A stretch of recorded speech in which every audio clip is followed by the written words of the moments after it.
Capítulo 12. As Três Mentes.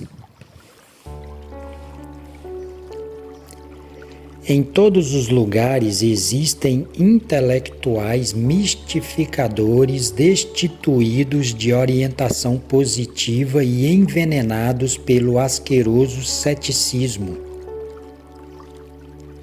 Certamente, o abominável veneno do ceticismo contagiou as mentes humanas de forma alarmante desde o século XVIII.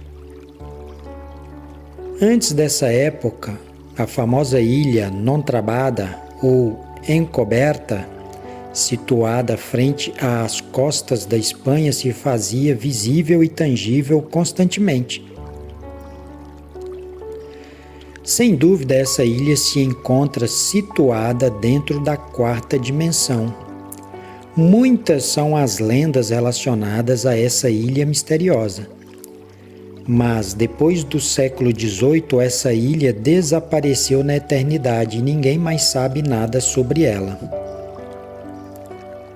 Na época do rei Arthur e dos cavaleiros da Távola Redonda, os elementais da natureza se manifestavam por toda parte, penetrando profundamente dentro de nossa atmosfera física. Muitos são os relatos sobre duendes, gênios e fadas que ainda existem na Verde Erin, na Irlanda. Infelizmente, todas essas coisas inocentes, toda essa beleza da alma do mundo já não são mais percebidas pela humanidade devido aos intelectuais sabichosos e ao desenvolvimento desmesurado do ego animal.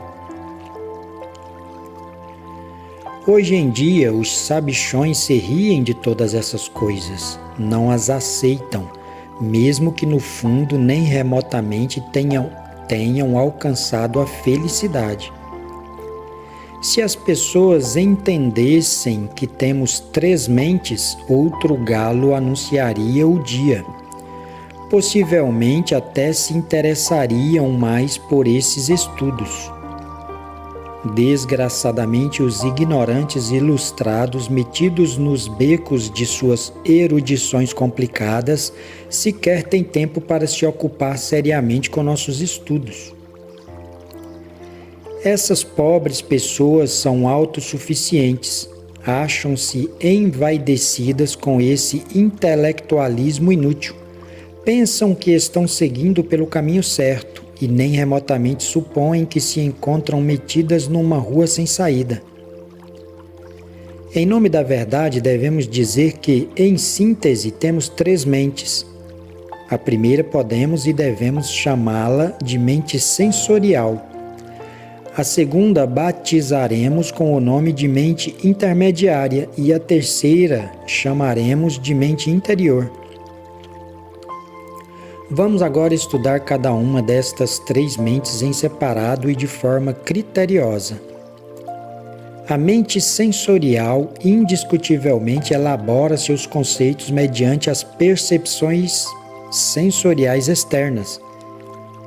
Nessas condições, a mente sensorial é terrivelmente grosseira e materialista e não pode aceitar nada que não tenha sido demonstrado fisicamente. Como os conceitos da mente sensorial têm por fundamento os dados sensoriais externos, é óbvio que esta nada pode saber sobre o real, sobre a verdade, sobre os mistérios da vida e da morte, sobre a alma e o espírito, etc. Para os intelectuais aprisionados totalmente pelos sentidos externos e engarrafados nos conceitos da mente sensorial, nossos estudos parecem loucura.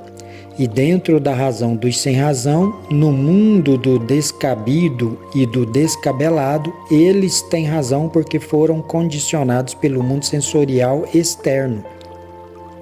Como poderia a mente sensorial aceitar algo que não seja sensorial? Se os dados dos sentidos servem de mola secreta para todos os processos de funcionamento da mente sensorial, é óbvio que só podem originar conceitos sensoriais. A mente intermediária é diferente, embora também nada saiba de forma direta sobre o real. Limita-se a crer, isso é tudo. Na mente intermediária estão as crenças religiosas, os dogmas inquebrantáveis, etc. A mente interior é fundamental para a experiência direta da verdade. Sem dúvida, a mente interior elabora seus conceitos com os dados proporcionados pela consciência superlativa do ser. Inquestionavelmente, a consciência pode vivenciar e experimentar o real. Não há dúvida que a consciência sabe da verdade. Contudo, para sua manifestação, a consciência necessita de um mediador, um instrumento de ação. Este é a mente interior. A consciência conhece diretamente a realidade de cada fenômeno natural e pode manifestá-la mediante a mente interior. Abrir a mente interior é o mais indicado para sair do mundo das dúvidas e da ignorância. Isso significa que só abrindo a mente interior nasce a fé autêntica no ser humano. Olhando essa questão de outro ângulo, diremos que o ceticismo materialista é a característica peculiar da ignorância. Não há dúvida que os ignorantes ilustrados são 100% céticos. A fé é a percepção direta do real, sabedoria fundamental e vivência disso que está além do corpo, dos afetos e da mente. Distinga-se entre fé e crença. As crenças se encontram depositadas na mente intermediária. A fé é característica da mente interior. Infelizmente, existe sempre a tendência geral de confundir crença com fé. Ainda que pareça paradoxal, enfatizaremos o seguinte: aquele que tem fé verdadeira não precisa crer. É que a fé autêntica é sabedoria vivida, cognição exata, experiência direta. Ocorre que durante muitos séculos confundiu-se a fé com a crença e agora custa muito trabalho fazer com que as pessoas compreendam que a fé é sabedoria verdadeira e jamais crenças vagas. O sábio funcionamento da mente interior tem como recursos íntimos todos esses dados formidáveis da sabedoria contida na consciência. Quem abriu a mente interior recorda suas vidas anteriores, conhece os mistérios da vida e da morte, não pelo que tenha lido ou deixado de ler, não porque alguém haja dito ou deixado de dizer, não porque tenha acreditado ou deixado de acreditar, mas por experiência direta, vivida, terrivelmente real. Isto que estamos dizendo não é do gosto da mente sensorial, porque sai de seus domínios. Nada tem a ver com as percepções sensoriais externas. É algo alheio a seus conceitos, ao que lhe ensinaram na escola, ao que aprendeu em distintos livros, etc. Tampouco isso que estamos dizendo é aceito pela mente intermediária, porque de fato contraria suas crenças, desvirtua o que seus preceptores religiosos lhe fizeram aprender de memória, etc.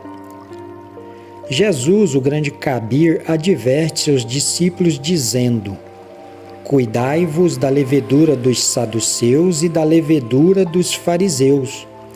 É evidente que Jesus, o Cristo, com esta advertência, referiu-se às doutrinas dos materialistas saduceus e dos hipócritas fariseus. A doutrina dos saduceus está na mente sensorial, é a doutrina dos 5 sentidos. A doutrina dos fariseus encontra-se situada na mente intermediária, isto é irrefutável e irrebatível. É evidente que os fariseus comparecem a seus ritos para que os outros os vejam, para que se diga que são boas pessoas, para manter as aparências, mas nunca trabalham sobre si mesmos.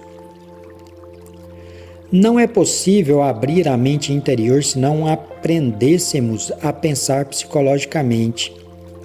Inquestionavelmente, quando alguém começa a observar a si mesmo, é sinal que começou a pensar psicologicamente. Enquanto não admitamos a realidade de nossa própria psicologia e a possibilidade de mudá-la fundamentalmente, não sentiremos a necessidade da autoobservação psicológica. Quando alguém aceita a doutrina dos muitos e compreende a necessidade de eliminar os diversos eus que carrega em sua mente com o propósito de liberar a consciência ou a essência, indubitavelmente inicia de fato e por direito próprio a autoobservação psicológica. Obviamente, a eliminação dos elementos indesejáveis que trazemos em nossa mente origina a abertura da mente interior. Tudo isto significa que a citada abertura é algo que se realiza de forma gradativa à medida que formos aniquilando os elementos indesejáveis que temos em nossa mente. Quem eliminou 100% dos elementos indesejáveis de seu interior, obviamente também terá aberto sua mente interior em 100%. Uma pessoa assim possuirá fé absoluta. Agora poderemos compreender as palavras do Cristo quando disse: se tivesseis fé do tamanho de um grão de mostarda, moveríeis montanhas.